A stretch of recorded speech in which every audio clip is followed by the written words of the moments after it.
Lakshmi Mataji, Dandavat Pranam. All glories to Srila Prabhupada. Thank you so much, Mataji, for joining and giving your registration. Hare Krishna. Hare Krishna. Hare Krishna, Vintamendra Mataji, please accept my humble obeisances. Srila Prabhupada ki Jai, Guru Maharaj ki Jai. This is Radha from Baltimore. Hare Krishna, Radha Mataji, Dandavat Pranam. All glories to Srila Prabhupada. Thank you so much, Mataji, for joining. Hare Krishna. Hare Krishna, Vinita Gandhavika Mataji, all glories to Srila Prabhupada and Guru Maharajis. My humble obeisances to you and all the devotees. This is Krishna Kumari Devidasi from Rana. Hare Krishna, Krishna Kumari Mataji, Dandavat Pranam. All glories to Srila Prabhupada. Thank you so much, Mataji, for joining. Hare Krishna. Hare Krishna Mataji, Dandavat Pranam. All glories to Srila Prabhupada, Guru Maharaj and the assembled devotees. This is Shiromani Nandarani Devidasi from Krishna Katha Desh. Hare Krishna Mataji. Hare Krishna, Shiromani Nandarani Mataji, Dandavat Pranam. All glories to Srila Prabhupada. Thank you so much, Mataji, for joining. Hare Krishna. Hare Krishna Mataji, Dandavat Pranam. Please accept my humble obeisances. All glories to Srila Prabhupada and Shri Guru and Gauranga. All glories to the assembled devotees. Yashamati from Chicago. Hare Krishna, Yashimati Mataji, Dandavat Pranam. All glories to Srila Prabhupada. Thank you so much, Mataji, for joining regularly and giving your assistance. Hare Krishna. Hare Krishna. Hare Krishna, Vinita Gandhavika Mataji, Dandavat Pranam. Please accept my humble obeisances. All glories to Srila Prabhupada and Gurudev. This is Radharani Devidasi from Baltimore. Sorry, Hare Kaumudiki Krishna. Mataji. Hare Krishna, Radharani Mataji, Dandavat Pranam. All glories to Srila Prabhupada. Thank you so much, Mataji, for joining and giving your assistance. Hare Krishna. Okay. Hare Krishna, Vinita Gandhavika Mataji. Please accept my humble obeisances. All glories to Srila Prabhupada and glories to Guru Maharaj. This is Kaumudiki Dasi from Baltimore. Hare Krishna. Hare Krishna, Kaumudiki Mataji, Dandavat Pranam. All glories to Srila Prabhupada. Thank you so much, Mataji, for joining. Nice to see you, Mataji. Hare Krishna. Hare Krishna Mataji. Very nice, beautiful sari. Thank you. Mataji. And very nice tilak. Thank you, Mataji. Hare Krishna. Hare Krishna. Is there anybody?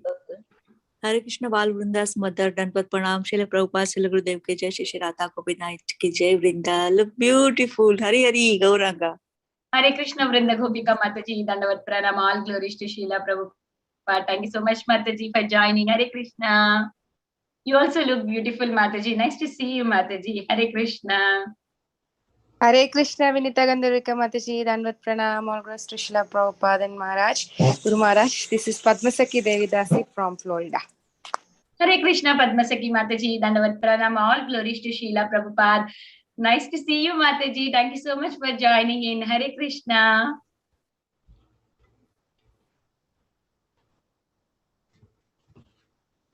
Hare Krishna Mataji, Dandavat Pranam, all glories to Srila Prabhupada and Guru Maharaj. This is Varsha from Charlotte. Hare Krishna, Varsha Mataji, Dandavat Pranam, all glories to Srila Prabhupada. Thank you so much, Mataji, for joining regularly. Hare Krishna.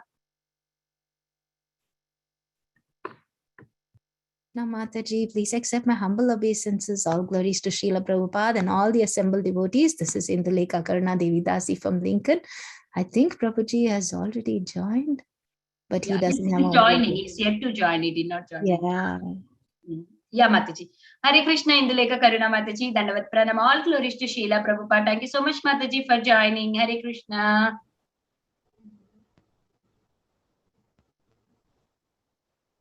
Hare Krishna. I welcome everybody to Bhakti Sangha Japa conference call. Today we are very fortunate to have His Grace Sanatana Dharma Prabhu to enlighten us on the topic of Srimad Bhagavatam 5th canto, 16th chapter, verse number 22.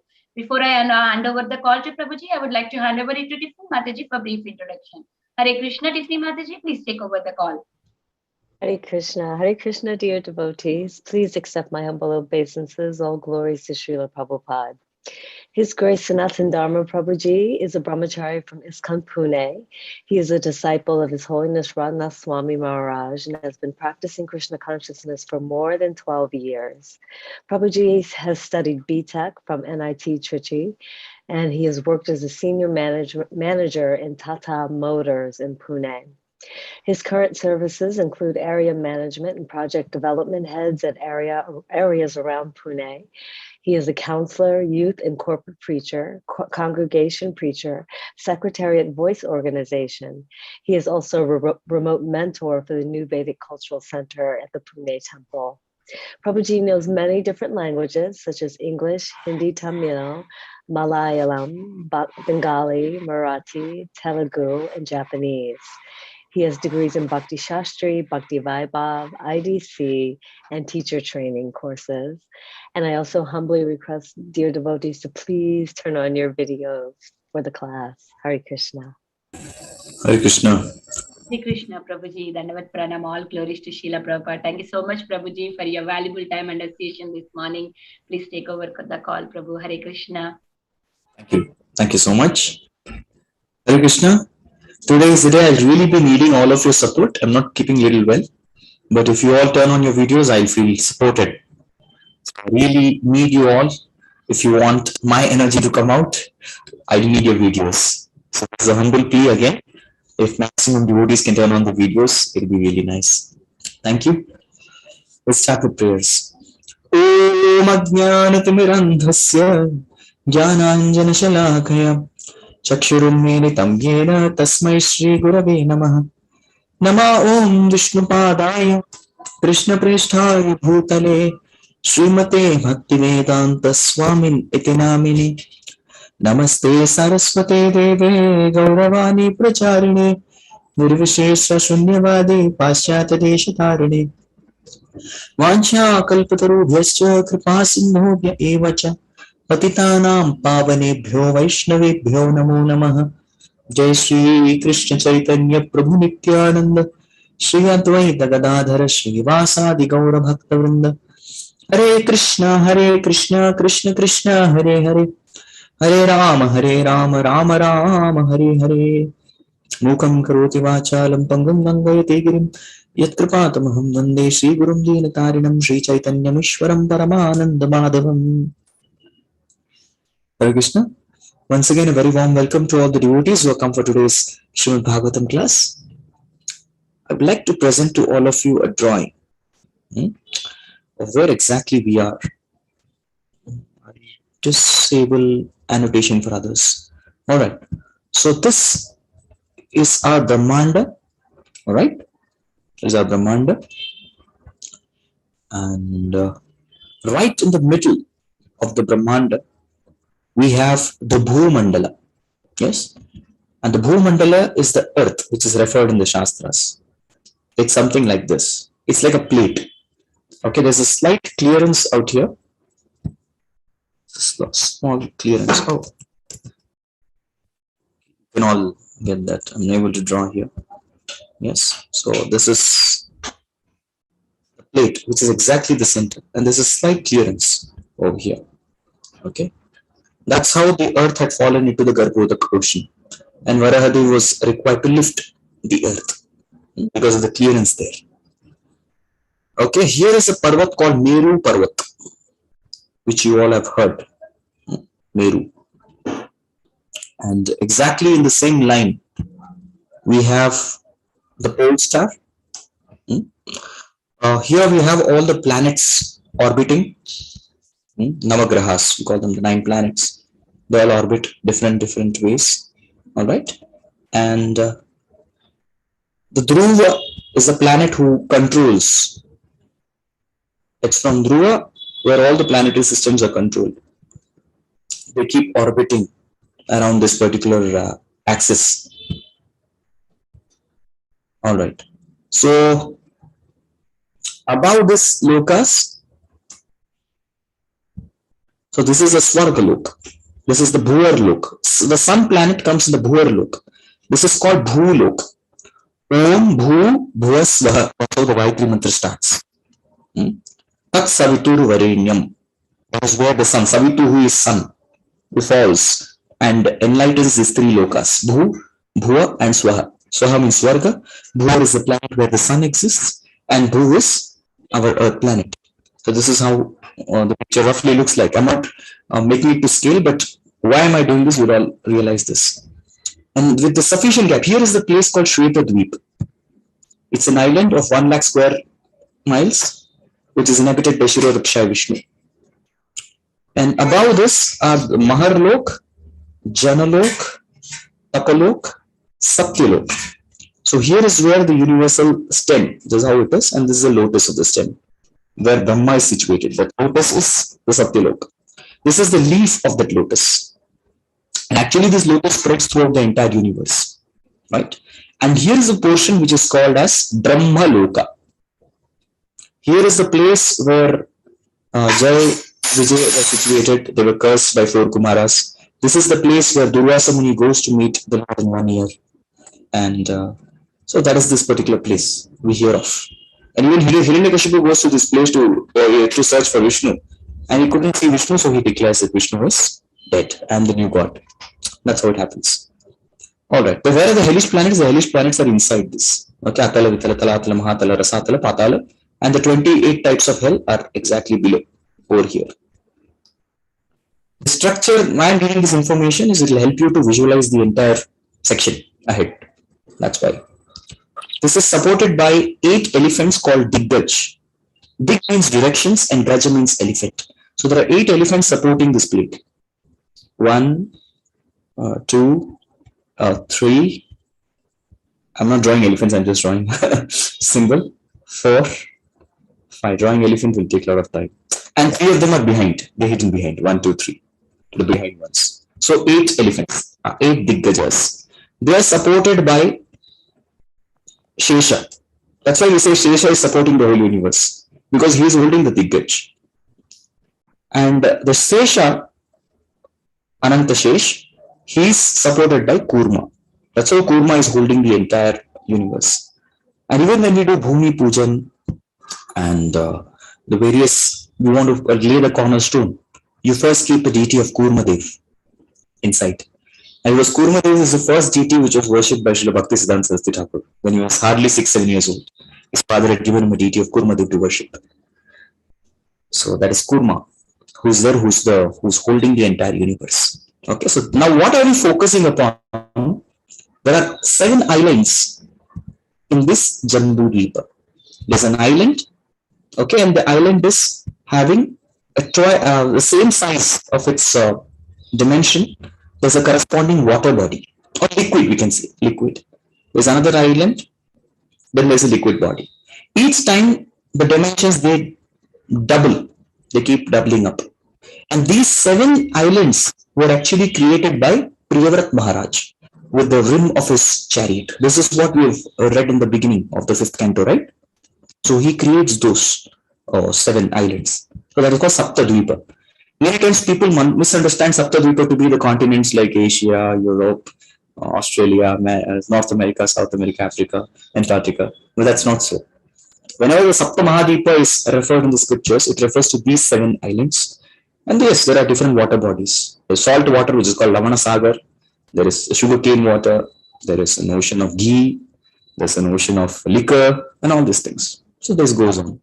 So we are focusing on the first island right now, which is called as Jambu Dweepa. This is our focus, right? Jambu Dweepa. All right. Can I clear this? I'll clear off this. Okay. Now Jambu Dweep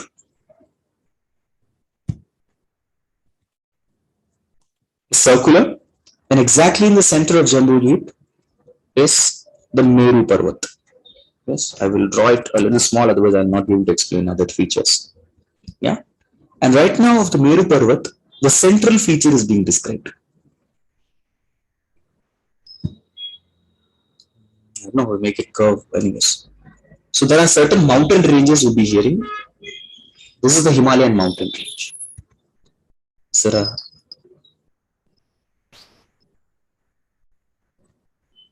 It's somewhat similar. I'm not drawing it exact.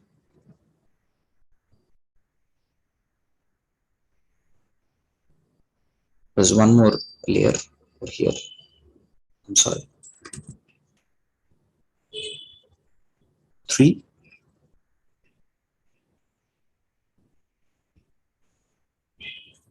3. 1, 2, 3, 4, 5, 6, 7, 8, 9. All Varshas. Varsha is a tract of land which is surrounded by mountains. on all sides. That's called Varsha, right? And this is called Bharata Varsha, this particular Varsha. And this Bharat Varsha has 9 strips. Yes, 1, 2, 3, etc. 4, 5, 6, 7, 8. And finally, there's a globe here which is called Bharat Khanda. This is what we refer to as Earth. That's a globe. That's like a ball feature. And this is where we are situated. How insignificant. So this is a lesson we learn from Lord's creation. And right now what is being discussed is the Ilavrita Varsha. This is being discussed. Right? So the Ilavrita Varsha has 4 mountain ranges. 1, 2, 3, 4. So we are going to be discussing about one of the mountain ranges which is situated towards the north. Suparshva. Alright. So with this background, was it helpful? Okay, thank you. With this particular background, we will go ahead discussing today's shloka. So this is Srimad Bhagavatam 5th canto, chapter 16, shloka number 22. Yastu mahakadambah suparshva nirudho yastasya kotarebhyo vinishratah panchayama parinaha panchamadhu dharaha suparshva shikharat patantyo aparenatmanam ilavritam anumodayanti. Translation, somebody? Translation. Oh, go ahead, Mataji. No, Please go ahead, Tiffany Mataji. Okay, thank you. On the side of Suparshva mountain stands a big tree called Mahakadamba, which is very celebrated.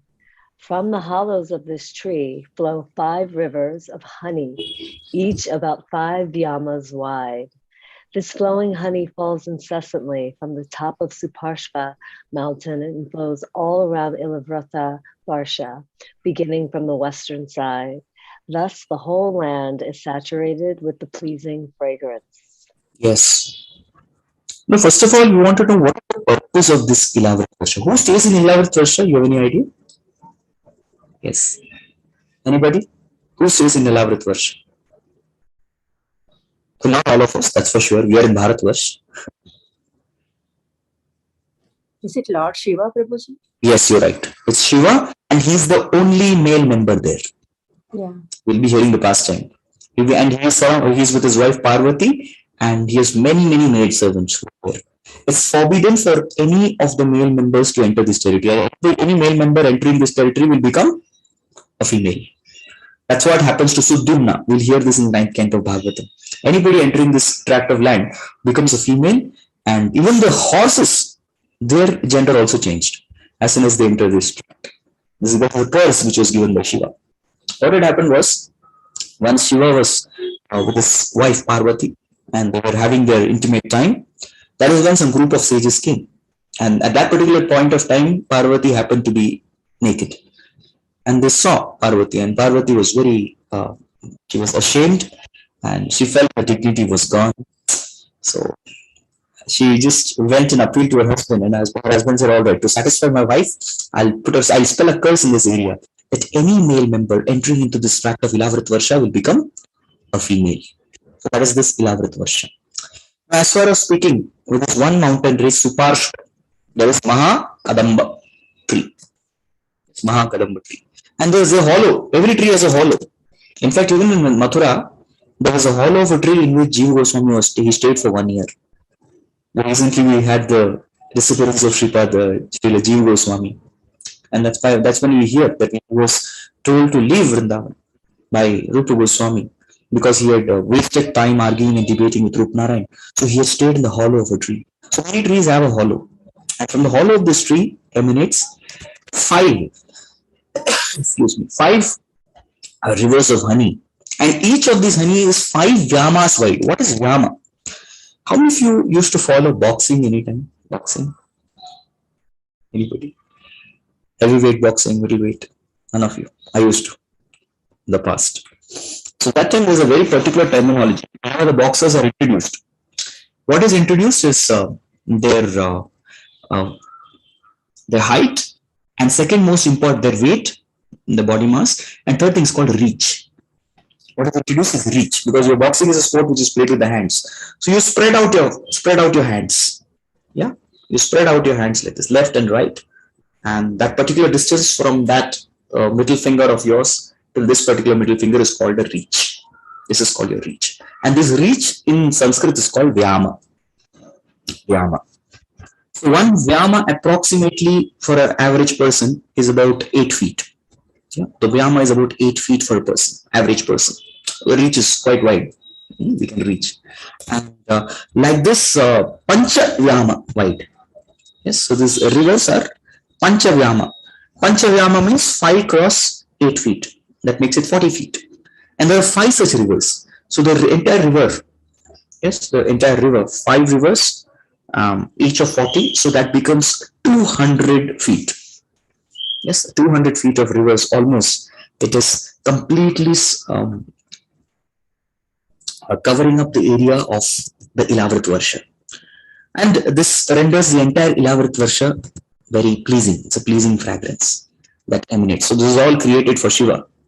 Yes, nobody else can be there, of course. Shiva has certain maid servants who are admitted there. So these are all called Upashesha Bhoga Swarga. Those of them who don't have sufficient karma to go to the Swarga Loka, and they have some pious credits left. Yes, so they are allowed to enjoy in the other dvipas like Hari Varsha, Ramanika Varsha, Ilavrita Varsha, and all other Varshas. Bharata Varsha is Karma Bhumi. That is a place where people create karma.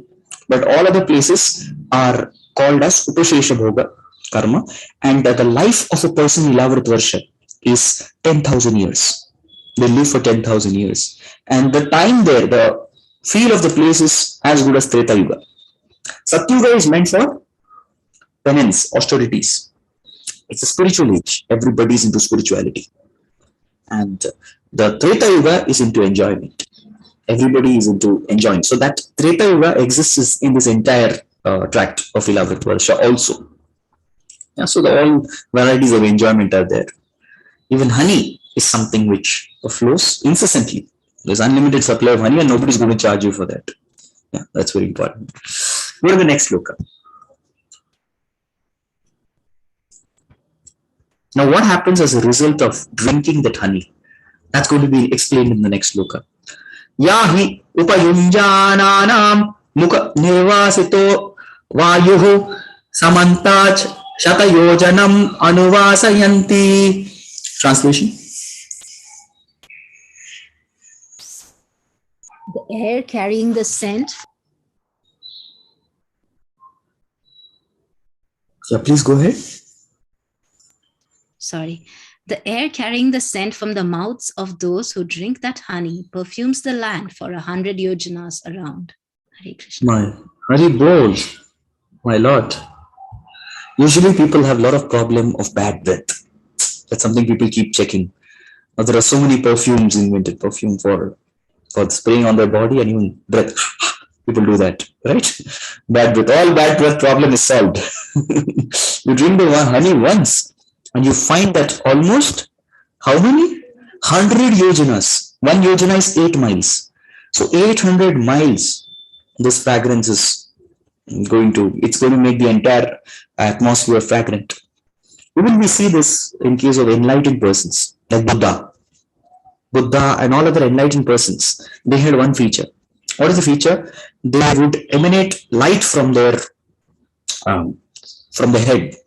Yes, and that light would go around for 10 yojanas, which means 10 yojanas where Buddha or enlightened persons they stay. There is no night. There cannot be night. Not possible.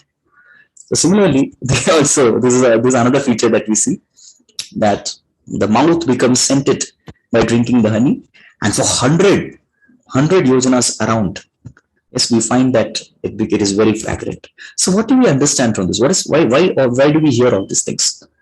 First of all, we heard the previous things to realize the insignificance of the opulence which we have. They should really humble us down. We people are, even a beggar is proud of his penny, they say. Our kind of pride we have, and the kind of arrogance we show after having some kind of achieved some, say the human beings have reached the pinnacle, the pinnacle of their material advancement. Oh, then you are highly ignorant. We have still not gone to the Swarga, please. We are not yet in the heavenly planets, and each time you go higher and higher, you find the opulence growing much more. We are still on the earth. We are still in the Jambu Dvipa. Yes, right within our Jambu Dvipa, in the center of Ilavratvarsha, we find that there is so much of opulence.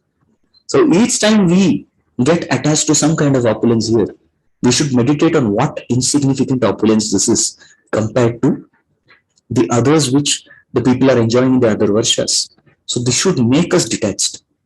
This is nothing. Yes, people from Ilavrat Varsha would never want to come here. Say, what is this? There's nothing there. Is there? You do have a river of honey flowing? I said, oh, river of honey. We have river of water. Oh, that's below our dignity. That's below our standards. We're not coming. That's horrible. That's nonsense.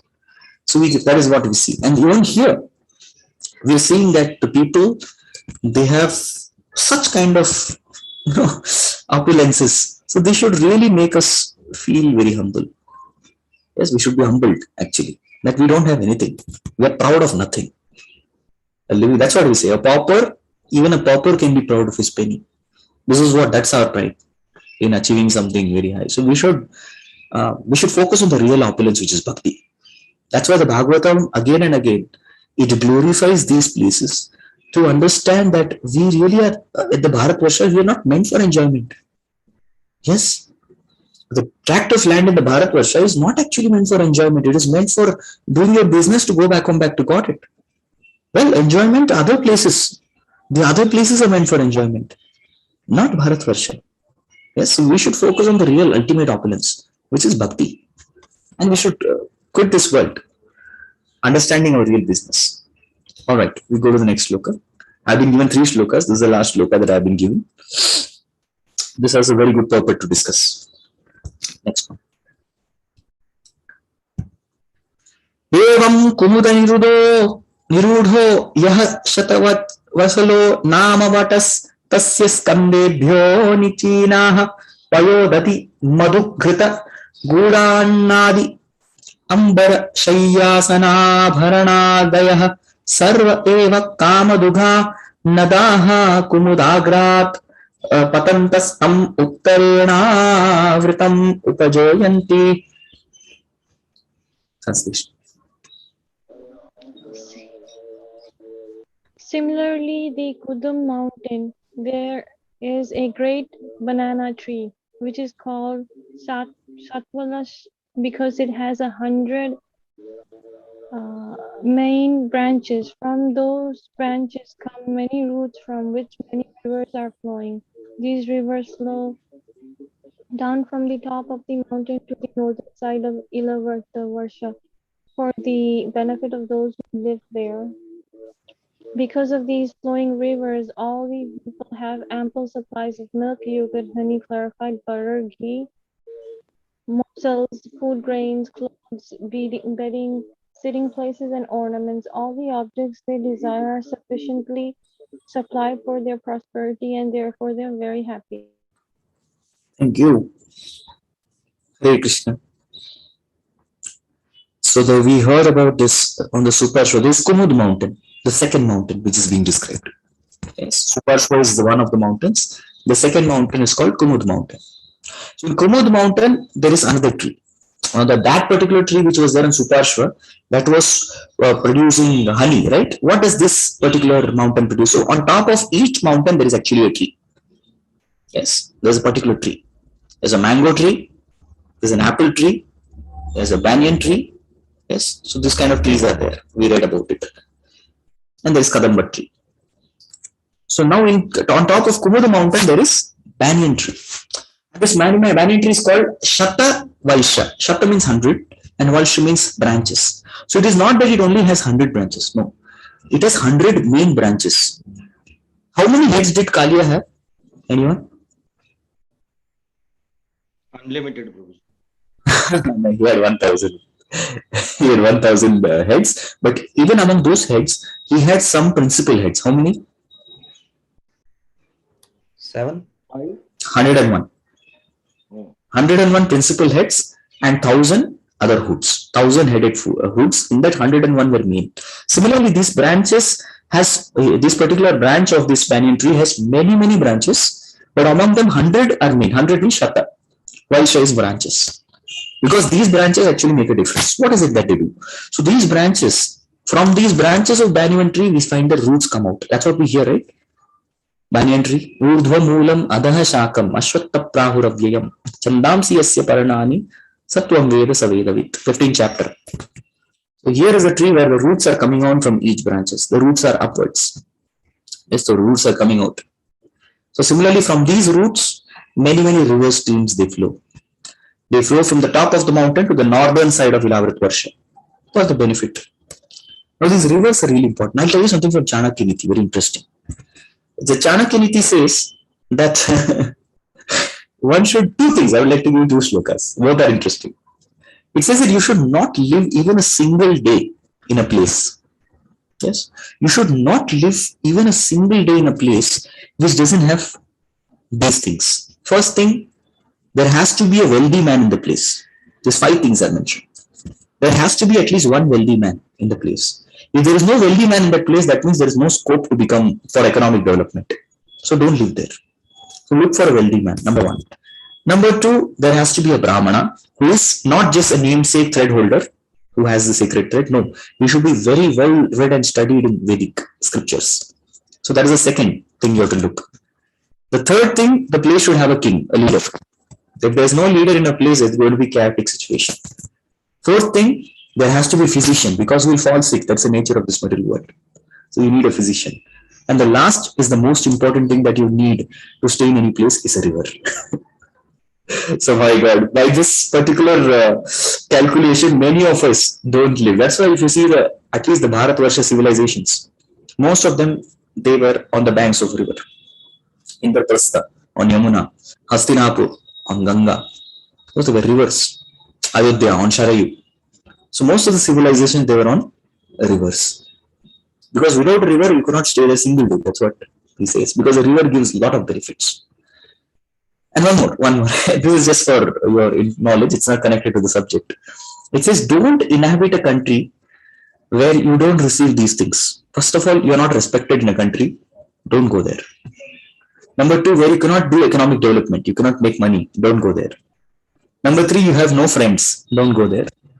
And if you don't have all this, at least if you cannot acquire knowledge, there are no schools, university, scope for increasing knowledge, don't go there. It's like this. Chanakya Niti is very important. In fact, Srila Prabhupada wanted all his Gurukula children to be thorough in Chanakya Niti. So he teaches us many things. And in that, river is very important. So the more there is river water in a particular place, that place is considered to be very prosperous place. And practically this verse shows us how when there is a river in a particular place, it's so very prosperous.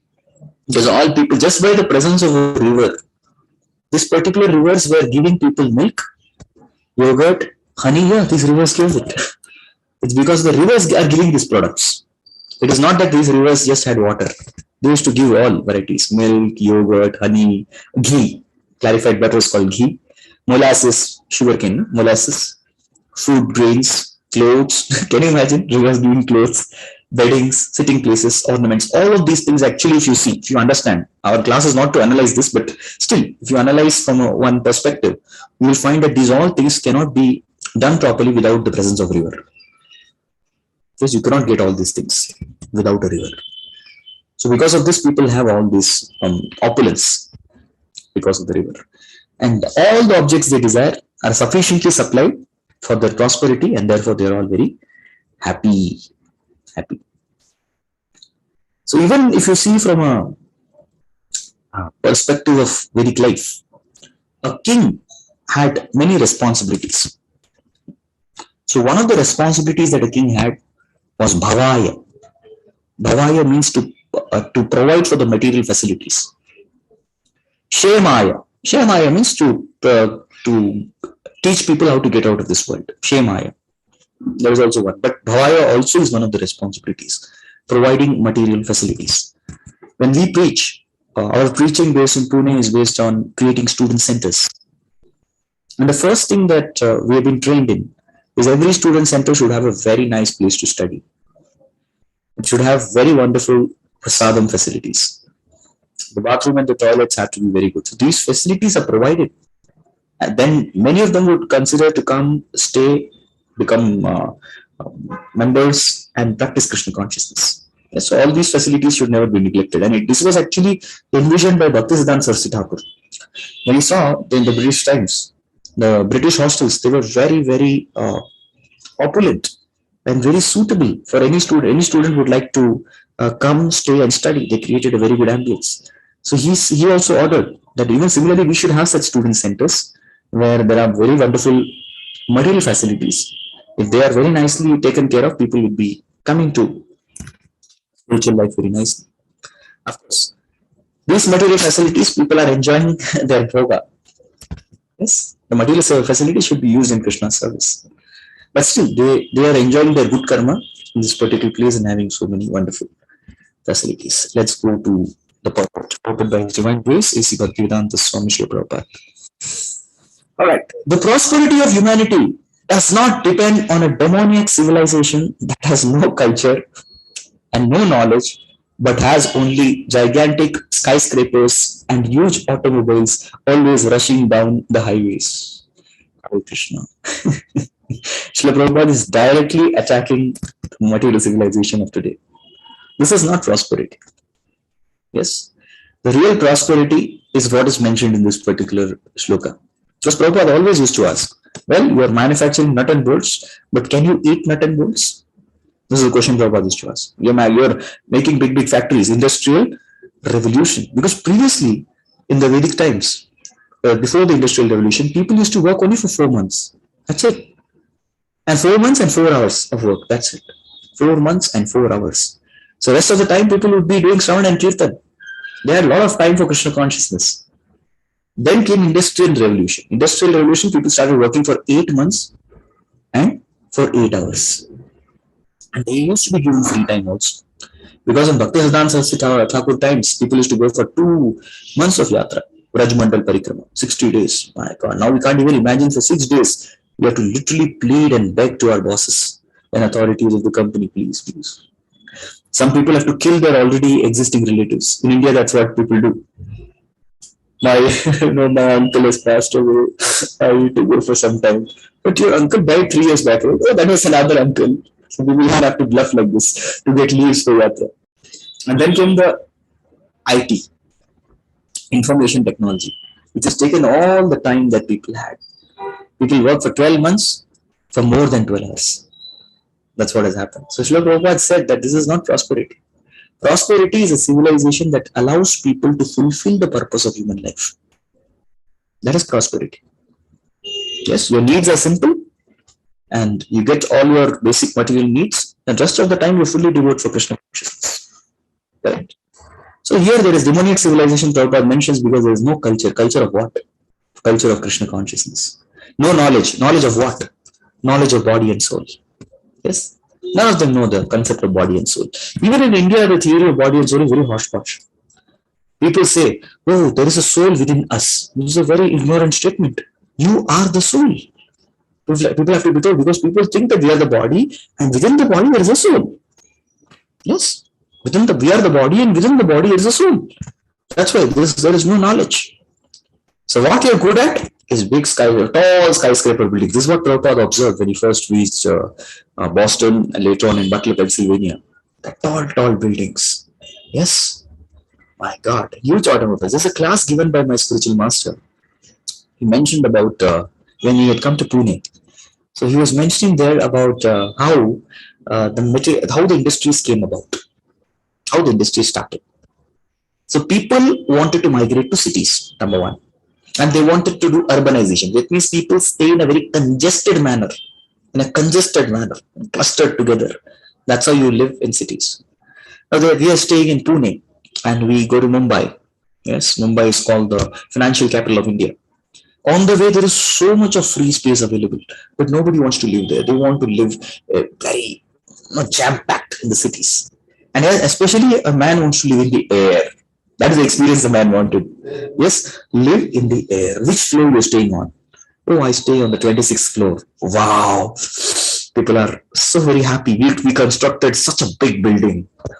Yeah, in a particular country, I don't want to name the country. There is a huge hotel which is constructed and they were very proud of it. And it was all on the foundation. It was actually built on in the ocean. They created an island. On top of that, you all understood what I'm talking about. And then they created, any time anything could happen there.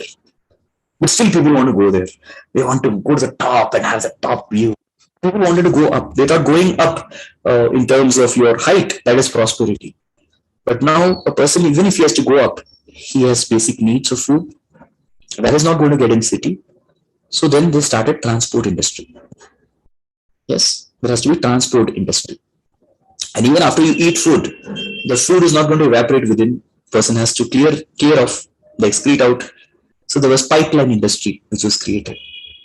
And the transport industry cannot function with just rusty lorries and trucks.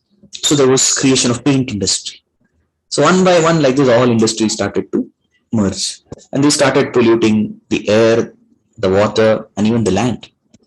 That is what, there was a statement. Today, a man can fly in the sky like a bird. He can swim under the water like a submarine, like a fish with a submarine. But he cannot walk on the land like a human being because of pollution. This is what has happened. 600, there's a place, I don't want to name it. That place has become dumping ground of tires. It's become dumping ground of tires. And these tires are all dumped. They're all dumped on a particular land. There are 600 billion tires which are there forming a mountain. People would say, which Govardhan is this? This is not Govardhan, Baba. It only looks like Govardhan from distance. There's nothing pious about it. This is the Govardhan created by materialists. They have simply polluted the place. And plastic is a thing that is non-biodegradable. Even the germs are very intelligent. The germs, the bacteria, they're all very smart. Even they don't eat the plastic. They don't. The plastic never ever degrades, but the plastic gets disintegrated and becomes pieces and pieces. I guess I had mentioned this in this particular forum some months back. So now there is plastic in the air that you breathe. There's plastic in the water that you drink. There's plastic in the food that you eat. Everywhere there's plastic. And congratulations on eating a credit card worth plastic every week. We all consume plastic worth one credit card every week. That is what Srila Prabhupada is saying. That this is nonsense civilization. It is just creating nuisance for people. Of course, we are a part of it. We're equally a part of it. But this is what Srila Prabhupada is saying. Prabhupada spoke the truth. He was not afraid of anyone. Next. The products of nature are sufficient. Very true. When there is profuse supply of milk, yogurt, honey, food grains, ghees, molasses, dhotis, saris, beddings, sitting places and ornaments, the residents are actually opulent. We have everything today except these things. And we think that we're opulent. Yes. How many of you start your day by drinking honey? Anyone? What's the guarantee the honey you're taking is actually honey and it's not a bunch of chemicals? No guarantee. How many of you are drinking milk every day? We think you're drinking milk. We don't know what kind of paint or what kind of chemicals we're drinking. Yes. How many of you actually taken from the cow's udder milk taken, boiled, and you have tasted? How many of you? Yes, very good. You're all fortunate souls.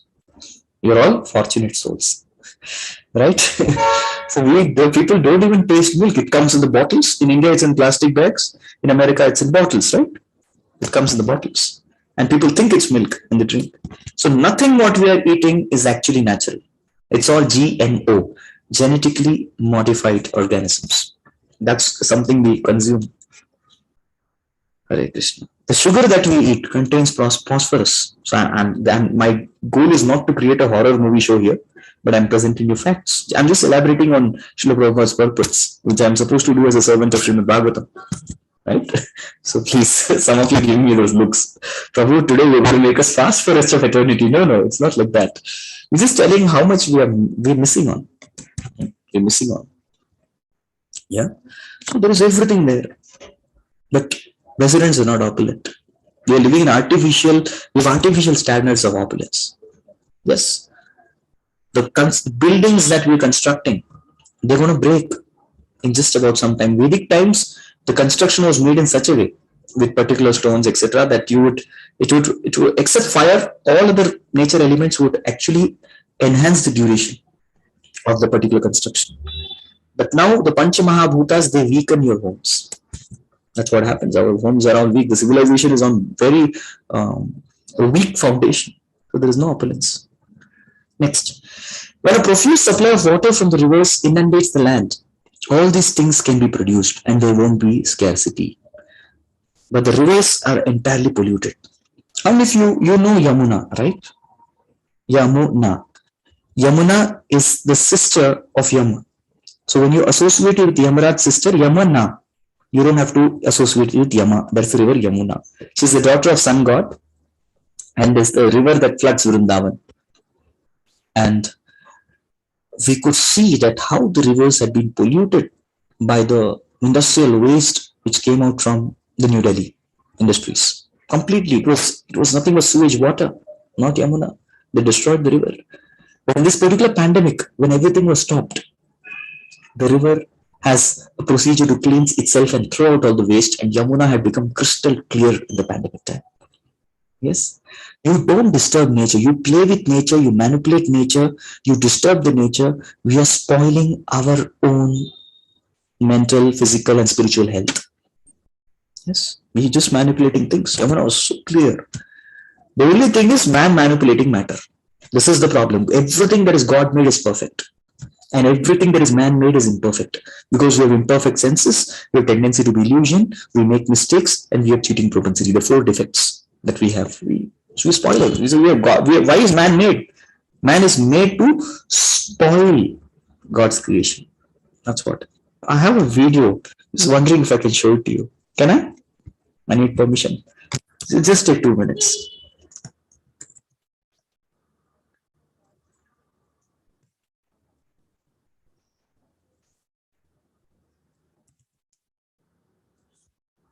I'll just check. Yeah, I'll give it to you. It's a funny video, but it's the reality. It makes very good sense to watch it. Just give me a minute, half a minute. Yeah. I'm sorry for interrupting. Is it on YouTube? Then they may have to pause the recording. Okay, yes. You may have to pause it. Good, thank you. Yeah. Very good presence of mind. Yeah, we can pause it for just that time when I show you the video, then again we can resume it. Can you pause the recording?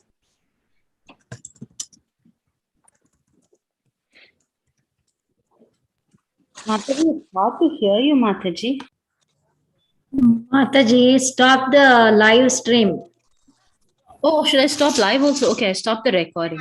Yeah, that's the important.